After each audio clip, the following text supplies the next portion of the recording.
Hello friends, welcome to my YouTube channel online learning website. दोस्तों, हम लोग आज बात कर रहे हैं लूसेंट जीके में ऑब्जेक्टिव क्वेश्चन, जिसमें कि हम लोग बात करें बायोलॉजी के सेक्शन में पादप जगत का वर्गीकरण यानी क्लासिफिकेशन ऑफ प्लांट क्रिकेटर। दोस्तों, पहले क्वेश्चन की तरफ पढ़ते हैं हम लोग। निम्नलिखित में किसे वर्गीकरण का पितामह कहा जाता है? क्या होगा राइट आंसर? लीनियस को वर्गीकरण का पितामह कहा जाता है। क्वेश्चन नंबर सेकंड, दिनाम पद्धति के प्रतिपादक हैं कौन है दोस्तों? Right answer Linnaeus. Question number 3, वर्गीकरण का प्राकृतिक सिस्टम किस वनस्पति वैज्ञानिक के ने प्रस्तुत किया था? कौन थे? स्वीडिश। पुष्पी पादपों का रखा गया है, किस में रखा गया है, किस कैटेगरी में? फेनोरोगस में। अपुष्पी पादपों का रखा गया है किसमें? क्रिप्टोगैम्स में। क्या होगा राइट आंसर? क्रिप्टोगैम्स। नंबर 6, वर्गीकरण का आधारी इकाई क्या है? स्पीसीज। हाइड्रोफाइट्स होते हैं, कौन होते हैं? वो जलीय पौधे। क्वेश्चन नंबर 8 बताना दोस्तों आपको कि द्विनाम पद्धति का अभिप्राय पौधों के नामों को 2 शब्दों में लिखना है जो बताते हैं। क्या राइट होगा इसका आंसर? ए, वंश तथा जाति। क्वेश्चन नंबर 9, जिन पौधों पर बीज बनते हैं किंतु पुष्प नहीं लगते वो क्या कहलाते हैं? अनावृत बीजी। जीवाणु की खोज किसने की थी? ल्यून वैनवुक ने। जीवाणु से संबंधित निम्न कथनों में कौन सा सही है? अधिकांश जीवाणु विविध पोषी होते हैं परंतु कुछ स्वापोषी होते हैं। कुछ जीवाणु प्रकाश राइट आंसर हो जाएगा इसमें सी, अधिकांश जीवाणु विविध पोषी होते हैं परंतु कुछ स्वपोषी होते हैं। क्वेश्चन नंबर 12, जीवाणु को पौधा माना गया है क्योंकि इनमें कठोर कोशिका भित्ति होती है। क्वेश्चन नंबर 13 का क्या राइट आंसर होगा दोस्तों को बताना है। क्वेश्चन नंबर 13 का राइट आंसर होगा जीवाणु कोशिकाओं में नहीं होता है। जीवाणु कोशिकाओं में क्या नहीं होता है? सूत्र कणिका। जीवाणुओं की साधारण आकृति क्या होती है? क्षणरूपी या बैकली। जो जीवाणु आकार में सबसे छोटे होते हैं वो क्या कहलाते हैं? गोलाणु या कोकई। क्वेश्चन नंबर 16, एक गोल जीवाणु कहलाता है क्या? कोकस। और एक सर्पिल जीवाणु को क्या कहलाता है? क्या होगा right answer? Spirillum. Next question की ओर आगे बढ़ते हैं दोस्तों। क्वेश्चन नंबर 18 पे आगे हम लोग दोस्तों। वास्तविक केंद्रक किसमें अनुपस्थित होता है? जीवाणु में वास्तविक केंद्र अनुपस्थित होता है। क्वेश्चन नंबर 19, निम्नलिखित में से कौन सर्वाधिक संख्या में पाए जाते हैं? सी, जीवाणु। बैक्टीरिया में पाए जाने वाला प्रकाश संश्लेषी आशय क्या कहलाता है? वर्णकीलवक। वर्णकीलवक। क्वेश्चन नंबर 20 में बताना है आपको कि पाश्चर सिद्धांत प्रसिद्ध है किसके लिए? रोगों की जर्म थ्योरी के लिए। क्वेश्चन नंबर 22 आपको बताना है क्या होगा राइट आंसर। क्वेश्चन नंबर 22 का राइट आंसर क्या होगा दोस्तों? निम्न में से सबसे छोटा जीव है माइकोप्लाज्मा। क्वेश्चन नंबर 23, वो जो जीवाणु सीधे ही वायुमंडलीय नाइट्रोजन को नाइट्रोजन के यौगिकों में बदलते हैं वो क्या कहलाते हैं? नाइट्रोजनी स्थिरीकरण जीवाणु। मूल ग्रंथिकाओं में पाई जाती है, कुछ ल्यूमिनस पादपों तथा कुछ अन्य पौधों में भी। क्वेश्चन नंबर 25, अधिक नमक वाले अचार में जीवाणु जीवित नहीं रह पाते हैं क्योंकि ये जीव द्रव्य संकुचित हो जाते हैं और इस तरह वो मर जाते हैं। क्वेश्चन नंबर 26, मानव की आंत में पाया जाने वाला जीवाणु क्या होगा राइट आंसर इसका? 26 का राइट आंसर क्या हो जाएगा? एशेरिशिया कोलाई। तपेदिक या टीबी उत्पन्न करने वाला जीवाणु कौन सा है? माइक्रोबैक्टीरियम। भोजन की विषाक्तता उत्पन्न होती है किससे? क्लोस्ट्रीडियम बोटुलिनियम द्वारा। क्वेश्चन नंबर 29 में आपको बताना है कि एंटीबायोटिक्स अधिकांशतः प्राप्त होते हैं किससे? जीवाणुओं से। क्वेश्चन नंबर 30 पे आ गया दोस्तों। बताइए कि यदि एक जीवाणु कोशिका प्रति 20 मिनटों में विभाजित होती है तो 2 घंटे में कितने जीवाणु बनेंगे? एक जीवाणु कोशिका 20 मिनटों में विभाजित होती है तो 2 घंटे में कितने जीवाणु बनेंगे? क्या होगा राइट आंसर? 30 का डी, जो कि हमारा बता रहा है 64। नाइट्रोजन यौगीकरण में निम्नलिखित में कौन सी फसल सहायक है? फली।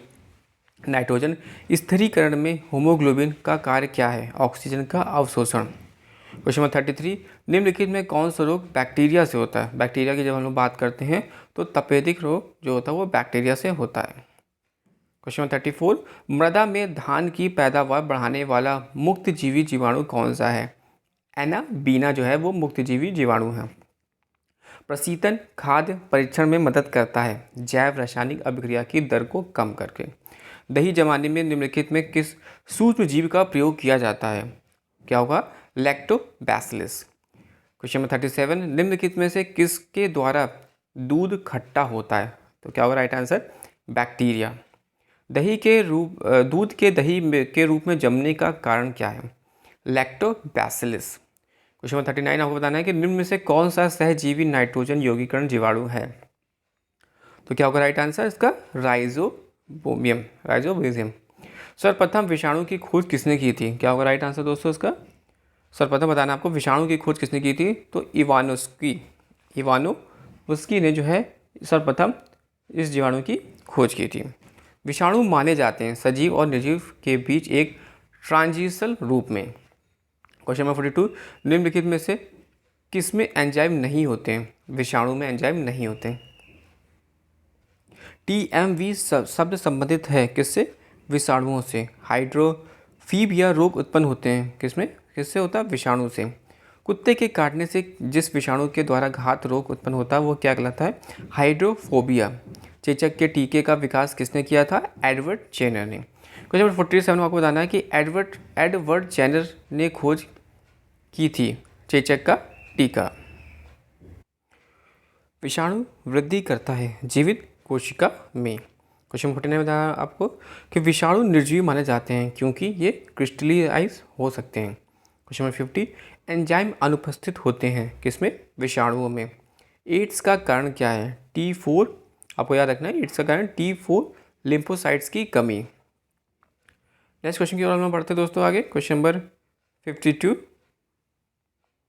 HIV द्वारा होने वाला रोग कौन सा है? एड्स वायरस क्या होता है? क्या होगा राइट आंसर इसका दोस्तों? एक सूची RNA। एड्स का कारण क्या है दोस्तों? वायरस। और इबोला क्या होता है? इबोला एक वायरस है। एड्स फैलता है शारीरिक संपर्क से। विषाणु में क्या होता है? न्यूक्लिक एसिड और प्रोटीन होता है। सार्स क्या है? एक विषाणु जनित रोग है। और खसरा निम्नलिखित संक्रमण के कारण होता है। किसके द्वारा होता है? विषाणु के द्वारा होता है। निम्नलिखित में कौन सा रोग विषाणु के कारण होता है? चेचक विषाणु के कारण होता है।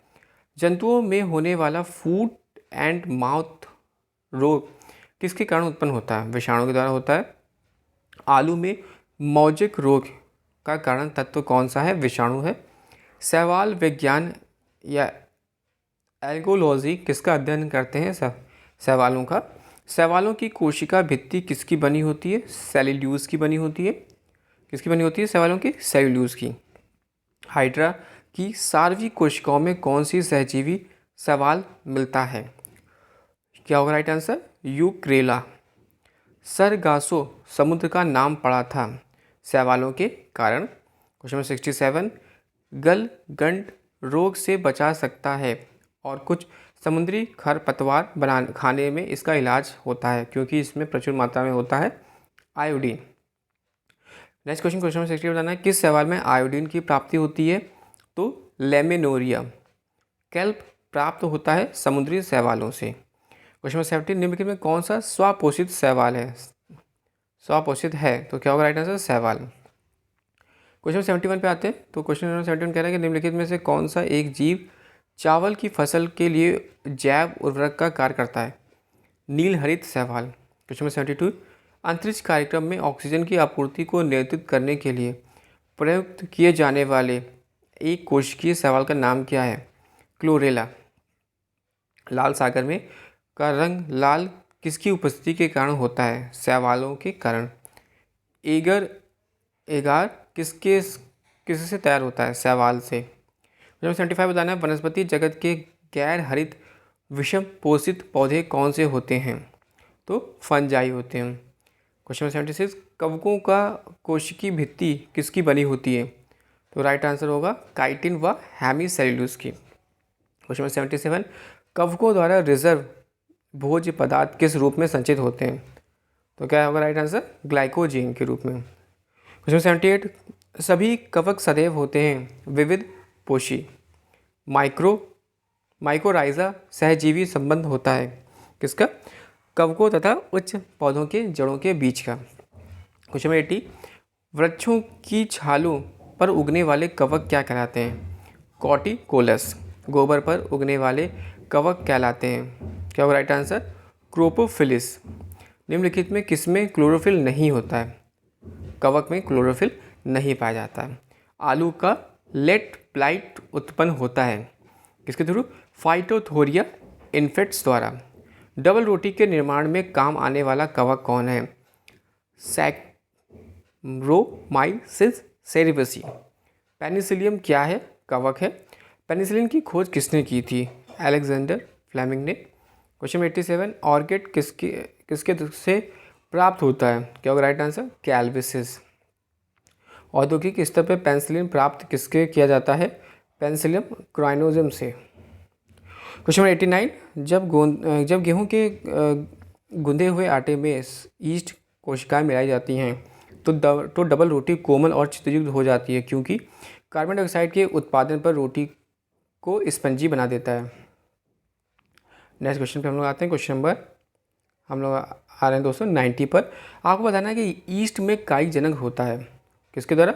मुकुलन के द्वारा। क्वेश्चन नंबर 91, निम्नलिखित में क्वेश्चन 91 में बताना आपको कि निम्नलिखित में कौन खाने योग्य कवक है? जिसका राइट आंसर होगा एगेरिकसिस। LSD किससे प्राप्त होता है? कवक के द्वारा। विस्तृत स्पेक्ट्रम प्रतिजैविकी किससे उत्पन्न होते हैं? स्पेक्ट्रोमाइसिन को किसके पृथक किया है? वॉक्समैन। टीका रोग किसमें होता है? मूंगफली में। क्वेश्चन 90 से बताना आपको, गन्ने में लाल सड़न रोग किसके द्वारा उत्पन्न होती है? तो गन्ने में अगर लाल रंग है तो वो कवक के द्वारा होती है। सामान्य खाद्य छत्रक क्यों होता है? कस कर ठसाठस भरे कवक जाल से। मशरूम क्या है? कवक। मशरूम एक कवक है। प्रथम व्यूहयुक्त प्रतिजैविकी कौन सा था? पेनिसिलिन। एथलीट फुट नामक बीमारी किससे उत्पन्न होती है? तो ये कवक के द्वारा होती है। एथलीट फुट कवक के द्वारा होती है। निम्नलिखित में कौन सा एक कवक एवं उच्च पादप की जड़ों के बीच उपयोगी कार्यतम संबंध को दर्शाता है? तो ये होगा माइकोराइजा। एम्पला विष किससे बनता है? कवक के द्वारा बनता है। डबल रोटी का निर्माण के लिए किस कवक का प्रयोग किया जाता है? तो आपको याद रखना है डबल रोटी के लिए हमेशा सैक्रोमाइसिस का उपयोग किया जाता है। क्या होगा राइट आंसर? सैक्रोमाइसिस। डबल रोटी सैक्रोमाइसिस। नेक्स्ट क्वेश्चन 104, लाइकेन में जो एक नग्न चट्टान पर भी पारिस्थितिक अनुक्रम को प्रारंभ करने में सक्षम है, वास्तव में किसकी सहजीवी सहचार्य है? शैवाल और कवक के। क्वेश्चन 105, निम्नलिखित में से क्या SO2 प्रदूषण का सर्वोत्तम सूचक है? लाइकेन। लिटमस किस में से निकाला जाता है? लाइकेन से। लाइकेन में कवक और शैवाल के मध्य सहजीवी संबंध क्या कहलाता है? हेल्टियम। क्वेश्चन 108, पेड़ों की छालों पर उगने वाले लाइकेन को क्या कहा जाता है? कॉर्टिकोलस। क्वेश्चन 109, चट्टानी स्तरों पर लाइकेन विकास को क्या कहते हैं? सेक्सिकोलस। चट्टानी स्तरों पर लाइकेन विकास को क्या कहते हैं? सेक्सिकोलस। क्वेश्चन 110, आपको बताना है कि जापान में लोग किस लाइकेन की सब्जी के रूप में खाते हैं? इंडोकार्पन जो है वो लाइकेन को लोग सब्जी के रूप में खाते हैं। मिर्गी की औषधि किस लाइकेन से प्राप्त होती है? तो परमेलिया जो है वो मिर्गी की औषधि में लाइकेन के रूप में प्राप्त होती है। वनस्पति जगत में निम्नलिखित में किसको जल स्तर उभयचर कहते हैं? तो ब्रायोफाइटा जो है वो जल स्तर उपचर कहलाते हैं। जड़ के स्थान पर मूलाभास पाया जाता है। ब्रायोफाइट्स में सम्मिलित है लीवर, वर्ट एवं मांस। बीजों की प्रगति किससे उत्पन्न हुई है? टेरिडोफाइट्स में। जलीय फन जिसे जैव उर्वरक के रूप में प्रयुक्त किया जाता है वो क्या है? एजुला। पुनर्जीवन का गुण होने के कारण निम्न से किसे मेजों पर सजावट के लिए रखते हैं? सिलेजेनिला। निम्नलिखित में किसके बीजाणु दवा के रूप में प्रयोग किए जाते हैं? क्या होगा राइट आंसर? लाइकोपोडियम। निम्नलिखित में किस जैव उर्वरक के रूप में प्रयोग किया जाता है? एजुला। आपको बताना क्वेश्चन नंबर 120, सबसे अधिक क्रोमोसोम किस में पाए जाते हैं? तो याद रखिएगा टेरिडोफाइट्स में जो होता है वो सबसे अधिक क्रोमोसोम पाए जाते हैं। किस में? टेरिडोफाइट्स में। क्वेश्चन 121 दोस्तों, आपको बताना है कि किस वर्ग के पौधों में बीज बनते हैं परंतु बीज नग्न रूप में पौधे पर लगे रहते हैं? तो राइट आंसर होगा जिम्नोस्पर्म। संसार के सबसे लंबे पौधे से संबंधित कौन है? जिम्नोस्पर्म से। आपको बताना क्वेश्चन 123, जिम्नोस्पर्म का मेवा किसे कहा जाता है? क्या होगा राइट आंसर इसका? जिम्नोस्पर्म का मेवा किसे कहते हैं? तो चिलगोजा को। फिर नेक्स्ट क्वेश्चन 124, कोरोलाइट जड़ें में पाई जाती हैं किसमें? साइकस में। सबसे बड़ा बीजांड किसमें होता है? साइकस में। चिलगोजा किससे प्राप्त होता है? पाइनस से। कि आपको याद रखना है चिलगोजा जो होता है वो पाइनस से प्राप्त होता है। साबूदाना किससे बनाया जाता है? किससे बनाया जाता है? साइकस से। दमा और खांसी के रोगों में काम आने वाले औषधि एफ्रीडिन किससे प्राप्त होती है? एफ्रेडा से। क्वेश्चन नंबर 129 है, कौन सा एक जीवित जीवाश्म कहलाता है? जिनको विषाणु वायरस क्या है? विषाणु क्या है? एक आकोशिकीय। तेल प्रदूषण के नियंत्रण में प्रयुक्त होने वाला सुपर बग क्या कहलाता है? दोस्तों बात काफ़ी इंपॉर्टेंट क्वेश्चन है। तेल प्रदूषण के नियंत्रण में प्रयुक्त होने वाला सुपर बग क्या कहलाता है? एक जीवाणु वक्रती। क्वेश्चन नंबर 132, निम्नलिखित में से कौन प्रदूषण संकेतक पौधा होता है? लाइकिन। और क्वेश्चन नंबर 1133 दोस्तों क्या है? निम्नलिखित में किसे जैविक खाद के रूप में प्रयोग किया जाता है? तो क्या होगा राइट आंसर? एजुला। दोस्तों वीडियो आपको अच्छा लगा तो प्लीज़ लाइक और सब्सक्राइब करिएगा। साथ ही साथ डिस्क्रिप्शन बॉक्स में बुक्स के लिंक से वहाँ से बुक परचेज कर सकते हैं और मेरा टेलीग्राम चैनल ज्वाइन कर सकते हैं। Thanks for watching and sharing.